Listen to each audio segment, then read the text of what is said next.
Good morning.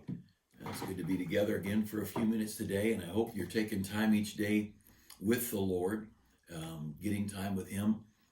For those of you in our church, we've got our 70-day program where we're asking people to pray and learn to pray and work through a series of steps.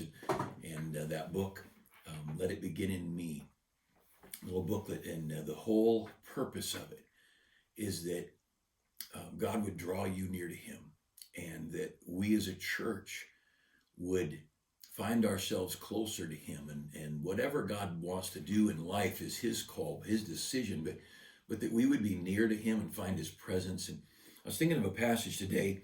I'm going to talk a little bit about our country and where we are politically and otherwise, but I'd like you to look at 1 Samuel 5. I'm going to look first at some things that happened. The passage in 1 Samuel 5, preface it with the story of the ark. The Ark of the Covenant, not Noah's Ark. The Ark of the Covenant was carried on the shoulders of priests, and that ark was the centerpiece of a religious activity and worship. They built it in the wilderness. They brought it across the Jordan River into Canaan under Joshua's leadership, and it remained that focal point, that all worship centered there. And because of the sinfulness of the people, the corruption of the leadership, the ark was found, it was lost in battle.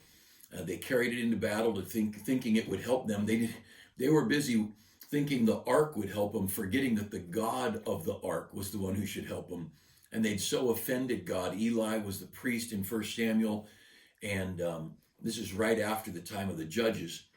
And Eli's sons were corrupt. The nation was corrupt, and they were losing. People were dying, and bondage was their future. And they were in battle, and they said, let's take the ark into battle. That'll help us.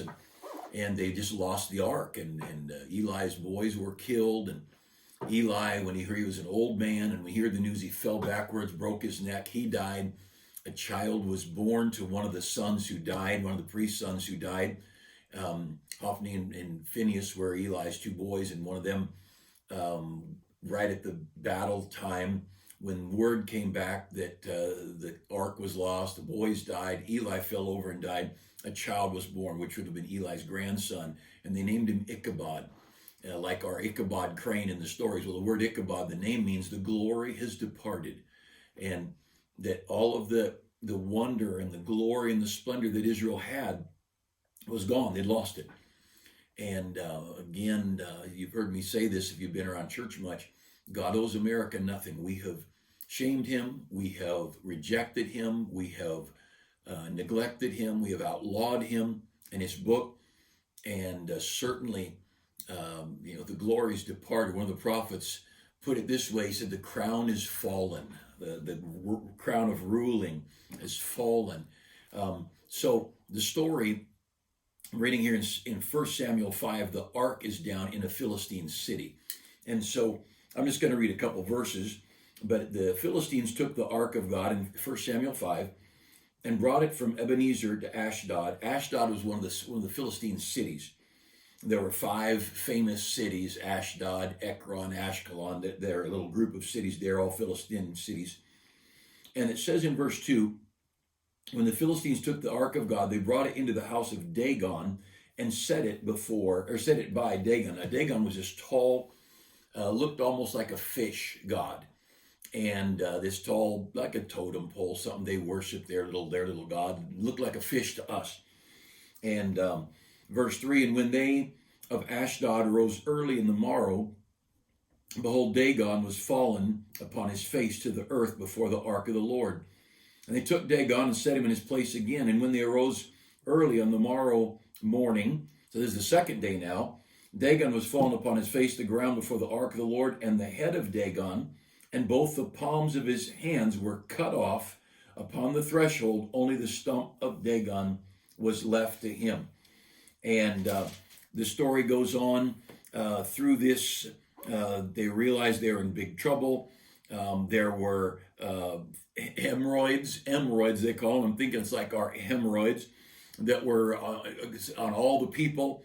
There were mice or rats that were taking over the cities, and they moved the ark from one city to another. And finally, they tried to move it to another one, and the people said, "Don't bring it here. We don't want it in our town. Get rid of that thing." And they were a big mess, and they didn't know what to do. And look at verse 10 of chapter 5. Therefore, they sent the ark of God to Ekron. It came to pass when the ark of God came to Ekron, the Ekronites cried out, saying, "They have brought about the ark of the God of Israel to us to slay us and our people." And they thought, "What are we going to do?" And so they put it on a cart and put some animals, some young kind, some cows that had never been used for anything, and it got back. But the point is, when you displease God, your gods begin to fall. And when you offend God, there comes a point when God says, "I'm not going to take that anymore." And just thinking about America here, just for a few minutes as we take a moment today, and I'm sure our nation is on your heart. And I'm a patriot. I love our country, but just think through the things. I'm going to get back to my love for country. Think back to the things that America loves. We love sports. We are sports crazy. In the last year, our athletics has been shut down. Many, many young people who grew up neglecting God, neglecting church, neglecting their own soul, and their whole purpose and goal in life was to get that scholarship to a college somewhere to play ball. And then some of them that were very good, some elite few of those who made it to college, their goal was to make professional athletics, and all of that stuff's crumbled around us. The people who have season tickets, and I know people that would go to big name college games, they'd pay $50 to $70 to park the car, and not counting getting a seat and getting in, not counting whatever they spent on a hot dog inside. And boy, God, the God of sports occupied us. I know men in our church, good men, they'll have 2 or 3 TVs going years ago. Now you can just shift easy. But I remember one of our men many years ago, I think he said he had 3 TVs in one room, and he could have all 3 on a different game, and he could be watching the games, and there's nothing sinful about it. But if we're not careful, it becomes our God. Christian athletes playing on Sunday and never go to church during the whole athletic season. The love for sports, the passion for sports. People will dress up with a jersey and paint their face and paint their hair and do all kinds of crazy things, but that they won't even darken the door of a church. And if they did, they sure wouldn't say amen or get excited about church like they get excited about sports. And I think God knocked down Dagon, and the God of sports has been knocked down. We've loved entertainment. We've got our 60-inch televisions in every room of the house. My wife and I were at Costco a while back, maybe a year ago or so, and there's a guy in front of us with a TV. I don't know if I'd ever seen a TV so big. I thought, where do you have a room big enough for a TV that big? This thing was huge. And somebody else thought the same thing, and they had the nerve to ask. He just said, "What are you going to do with that TV?" And he said, "I'm putting it in my backyard, hanging it on the wall under my patio so we can all sit in the backyard and watch TV." And we have a God of entertainment, home entertainment, and TVs and movies, and you know what's happened the last year? No new TV shows, no new movies, where it's all reruns, and we've God's taken that away. And then of course there's the God of entertainment out in the world, going to the theater, going to the nightclubs, going to the bars, going to the casinos, and much of that was taken out during the last year.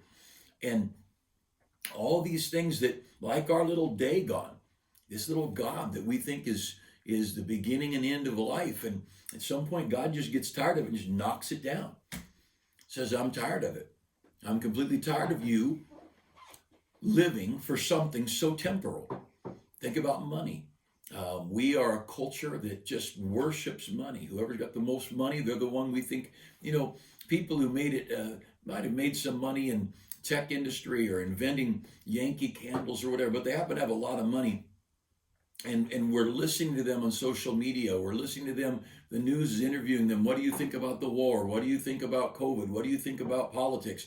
You think the only thing they know about is making candles or making a new kind of jelly, made them rich. What do they know about medicine? What do they know about politics? Why would we trust people like that? Why would we even care if they're some movie star? Who cares what the movie star's opinion is?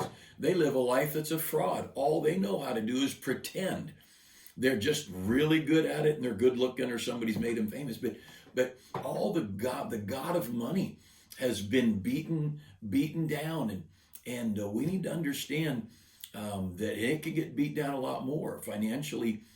We've lost our businesses. Many people lost jobs, lost homes, and we have put God aside, and we have put our hope in some things that God just has knocked them down. And don't think He can't knock it down further. Our economy is still pretty good in America, but don't think God can't bankrupt us. Don't think God can't crush the American economy. Many of us, Christians as well as unsaved people, we love America. We love our freedom. We love the democracy. We love the balance of powers. We love the executive and the judicial and the legislative and the three branches of government, and that work together to keep a fair and prudent national leadership. We love the FBI and the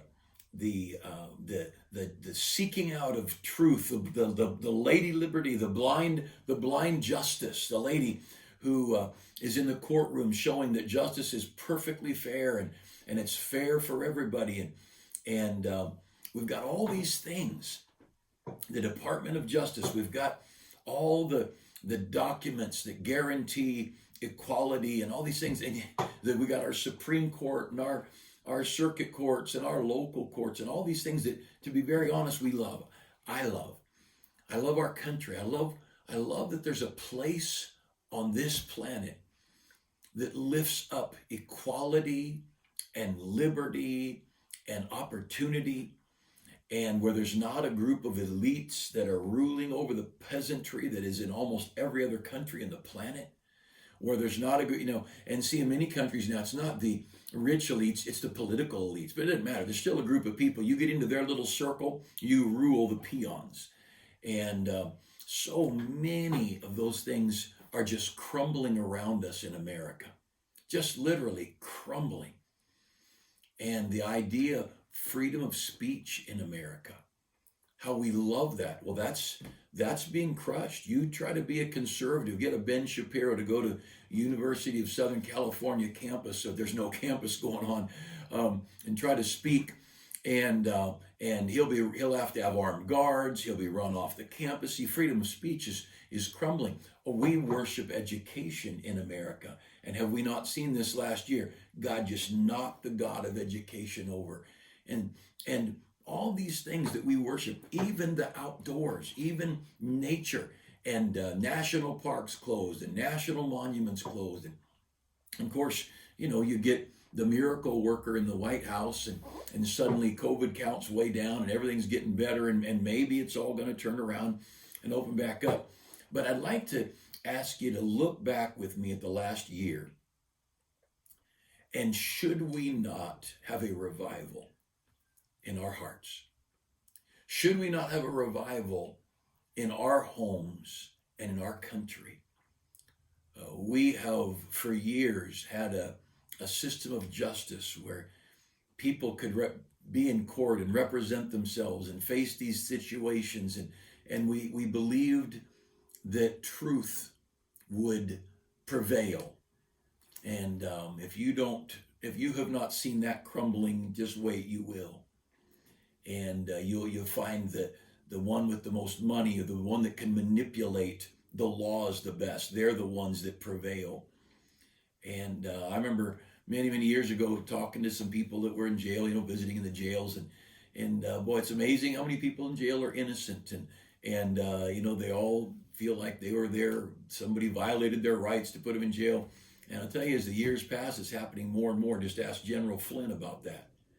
And everybody knows he was jailed unjustly. Everybody knows it was a big lie. And the people that lied to get him in jail have not had anything happen to them. And yet he lost his name and his money, his reputation, his job, and was sat in a jail for all that time. And I wonder if God isn't for you and me who love America just saying, let me explain something. The only way America is good is if America has God.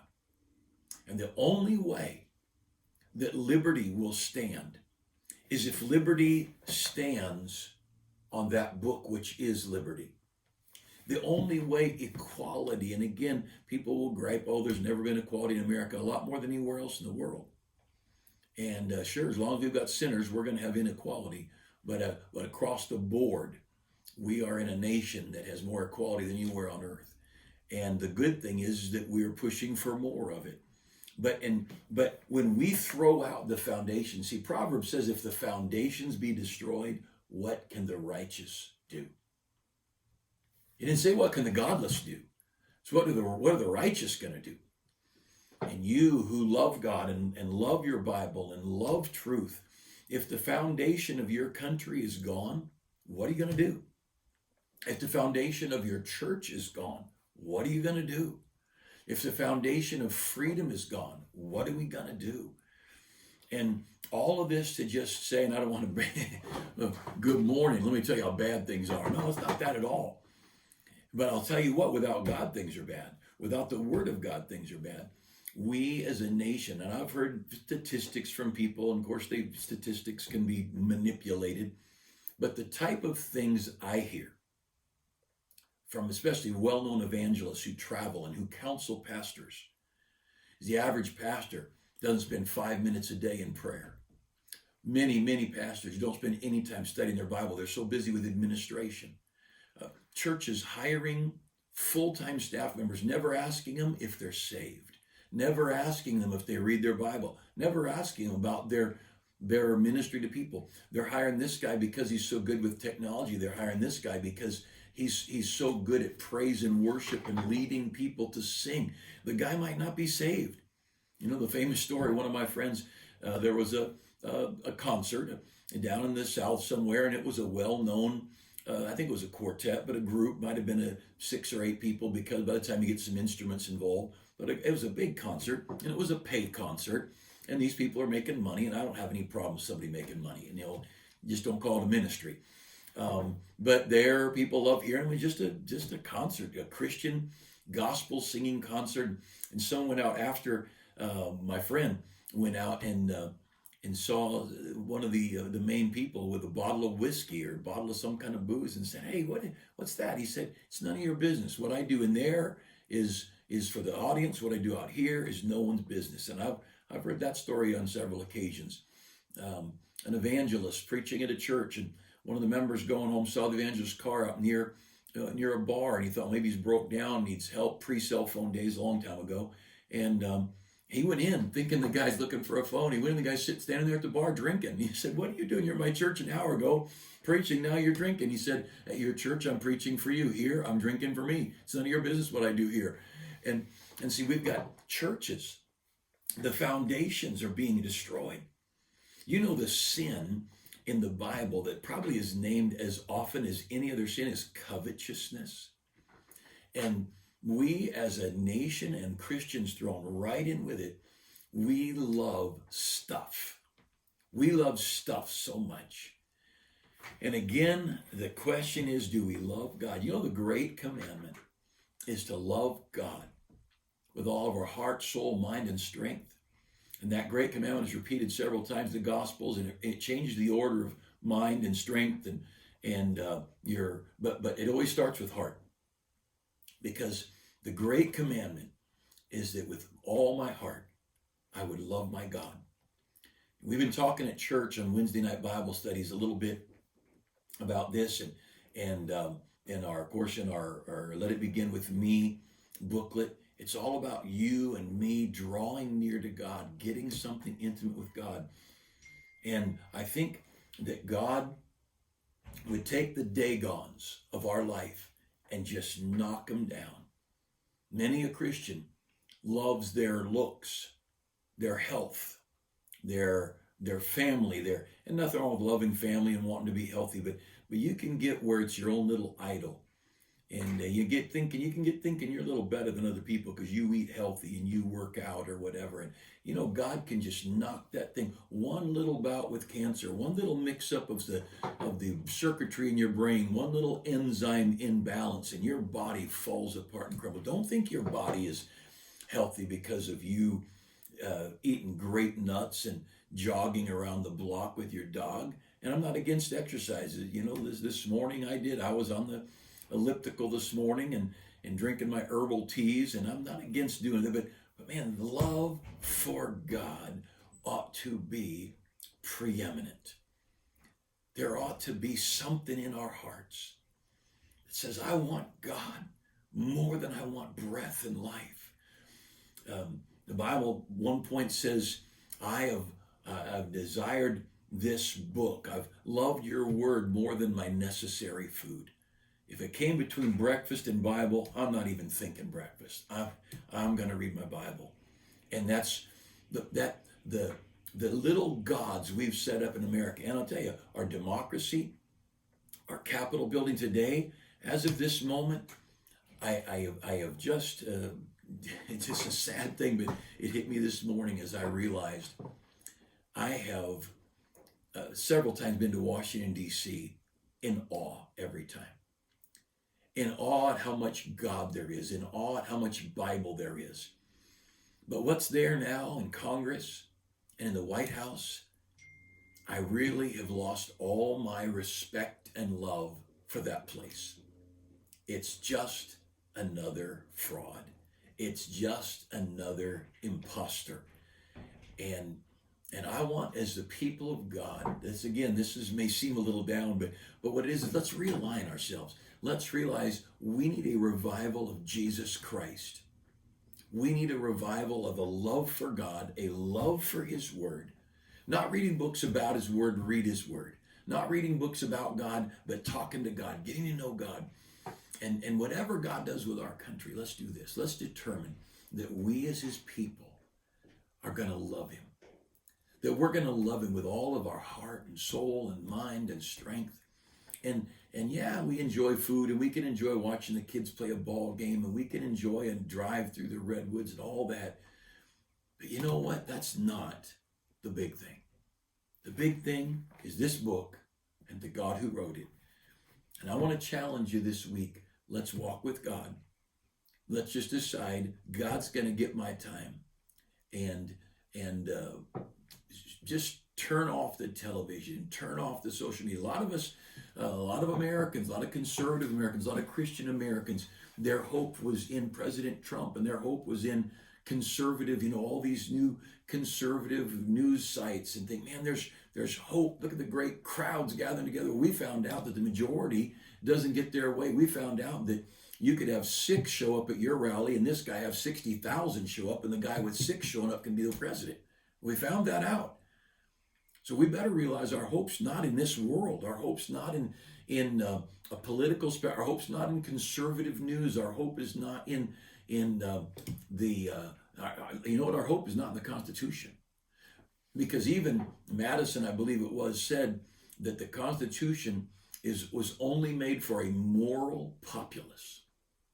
Now think about that. Is our populace moral today? How much vulgar and lewd and indiscreet and corrupt goes on from the White House right down to the common person's home. And that Constitution is of no value. I believe it's the Constitution and the Bill of Rights and the Declaration. I think those things were touched by God, but only for a people with a heart for God and for right. And if we don't get back to that, God is going to keep knocking these little deities down until there's none left. And he will not share his glory with anybody. He will be number one. And thank the Lord that one day we'll all bow before the throne of God, and every knee will bow, every tongue will confess. Philippians 2 says, every knee and every tongue will confess that Jesus Christ is Lord. Sure be better to do it now than wait till later. And I want to encourage you, let's take this week And let's make this week a week where we seek after God and love God and walk with God, and make make the decisions we make this week with one purpose of honoring the Lord Jesus Christ, loving his book, loving him, because God can knock these gods down, of these little petty gods of our culture, as quick as he wants to, and we will find there is no help except in God. Psalm 121, Psalm 127, I'll lift up mine eyes into the hills, from whence cometh my help. My help cometh from the Lord who made the heavens and the earth. He's our hope. And that because of that, we can rest. I don't care whatever happens to the country. I'm okay. No matter what happens to our economy, I'm okay. No matter what happens to even to our churches, they can get outlawed, they can get whatever. It's a corrupt world. One thing is sure, my hope is in Jesus Christ. And in that, I can rejoice, and I can look forward to whatever he's got planned. We're greatly privileged to have family and friends and church and all these things, but one glimpse of his dear face, all sorrow will erase, so bravely run the race till we see Christ. Let's live it for him. Let's let this week be a great week for God and his glory.